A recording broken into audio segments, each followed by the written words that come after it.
আসসালামু আলাইকুম। Real village cooking চ্যানেলে সবাইকে ওয়েলকাম জানাচ্ছি। আজকে একটা নতুন মিষ্টি রেসিপি বানিয়ে দেখাবো। খুবই সহজ এবং সিম্পল। পুরো ভিডিওটা না দেখলে বুঝতে পারবেন না। তাহলে চলুন শুরু করা যাক। এখানে আমি একটা পাত্র নিয়ে নিয়েছি, এর মধ্যে দিয়ে দিচ্ছি ময়দা। 1 বাটি পরিমাণে ময়দা নিয়ে নিলাম, আপনারা আটাও বানাতে পারেন। দিয়ে দিচ্ছি লবণ সামান্য, আর গুঁড়ো দুধ নিয়ে নিয়েছি 1 প্যাকেট। 1 প্যাকেট গুঁড়ো দুধ আমি এর মধ্যে দিয়ে দিচ্ছি, এতে করে স্বাদটা ভালো আসবে।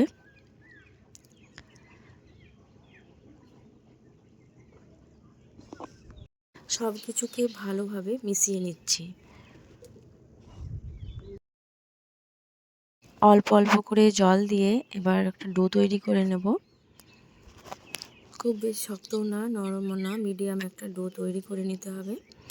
আমি এটাকে খুব ভালোভাবে মিশিয়ে নিচ্ছি। একবারই একসঙ্গে জল দেব না, অল্প অল্প করে দেব, নাহলে বেশি নরম হয়ে যেতে পারে। বাচ্চা থেকে বড় সকলের পছন্দের এই রেসিপিটা। বাচ্চাও পছন্দ করবে এবং বড়রাও পছন্দ করবে। এইভাবে বানিয়ে আপনারা 1 সপ্তাহ পর্যন্ত রেখে দিতে পারবেন, যখন ইচ্ছে খুশি খেতে পারবেন। এখানে আমি একটা ডো তৈরি করে নিয়েছি, আবারও ভালোভাবে মথে নিচ্ছি। এবার আমি একটু মথে ভালোভাবে আমি 5 থেকে 10 মিনিটের মতো রেস্টে রেখে দিয়েছিলাম। এবার লেচি কেটে নেব, 2 ভাগে ভাগ করে নিয়েছি, আর হাতের মধ্যে এইভাবে একটু গোল করে নিচ্ছি। এইভাবে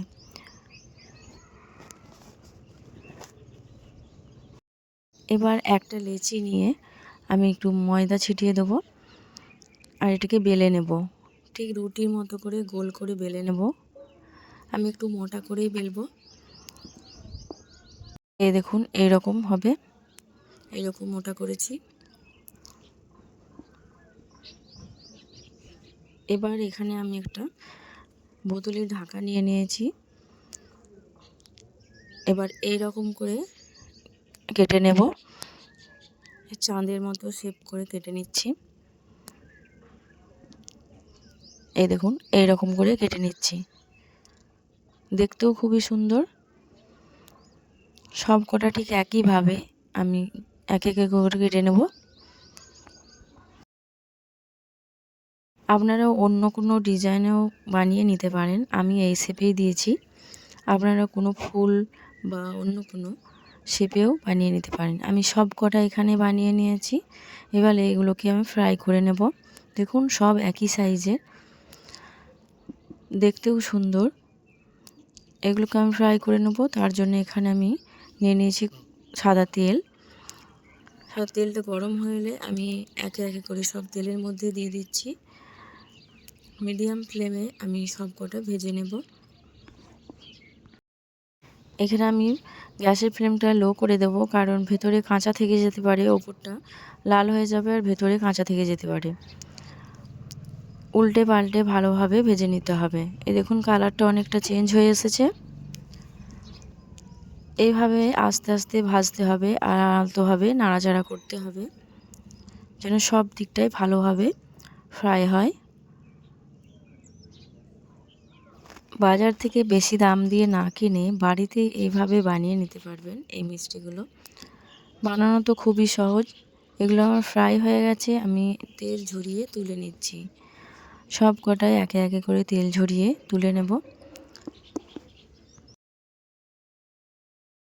আর এখানে আমি একটা কড়াই চাপিয়ে দিচ্ছি, আর এর মধ্যে দিয়ে দিচ্ছি 3 থেকে 4 টেবিল চামচের মতো চিনি, আর দিয়ে দিচ্ছি হাফ বাটি পরিমাণে জল, এবং দিয়ে দিচ্ছি এলাচ দুটো ফাটিয়ে দিয়ে দিলাম।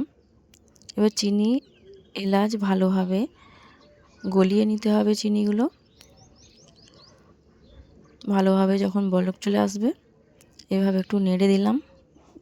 এই দেখো চিনিটা ভালোভাবে গলে আসছে। এর মধ্যে দিয়েছি সামান্য ঘি। ঘি দিলে স্বাদটা ভালো আসে আর খেতেও খুব সুন্দর লাগে। আরও ভালোভাবে একটু গরম করে নিচ্ছি। এবার আমি ভেজে রাখা মিষ্টিগুলো দিয়ে দিচ্ছি এর মধ্যে। এই রসের মধ্যে ভালোভাবে আমি মিশিয়ে নেব। কুসুম গরম থাকা অবস্থাতে এটা ভালোভাবে মিশিয়ে নিতে হবে, এতে করে ভালোভাবে ভেতর পর্যন্ত পৌঁছাবে। সব কিছুকে 10 মিনিট ঢেকে রাখার পর আমি একটা প্লেটের মধ্যে নিয়ে নিচ্ছি। এই দেখুন, সব কটাই একটা প্লেটের মধ্যে নিয়ে নেব।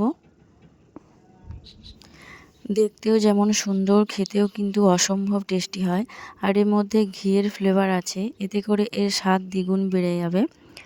এই দেখুন কতটা সুন্দর হয়েছে এই মিষ্টিগুলো। আপনারা কিন্তু সহজে এইভাবে বাড়িতে বানিয়ে নিতে পারবেন আর স্টোর করে রেখে দিতে পারবেন 1 সপ্তাহ পর্যন্ত। যখন খুশি ইচ্ছে মতো খেতে পারবেন। এই দেখুন কত সুন্দর হয়েছে, খুবই নরম আর তুলতুলে। আপনারা কিন্তু একবার বাড়িতে বানিয়ে দেখবেন, খুবই ভালো লাগবে খেতে, বাচ্চারা খুবই পছন্দ করবে। আমার এই রেসিপি কেমন লাগলো অবশ্যই কমেন্টে জানাবেন। ভালো লাগলে চ্যানেলটা সাবস্ক্রাইব করে পাশে থাকার অনুরোধ রইল।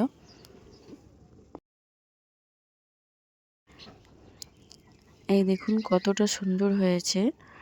এর মধ্যে এলাচের ফ্লেভার আছে আর ঘিয়ের ফ্লেভার মিশ্রণে এটা কিন্তু স্বাদ বেড়ে গেছে। এই দেখুন কতটা সুন্দর লাগছে, খেতেও কিন্তু অসম্ভব টেস্টি হয়। আজকের রেসিপি এখানেই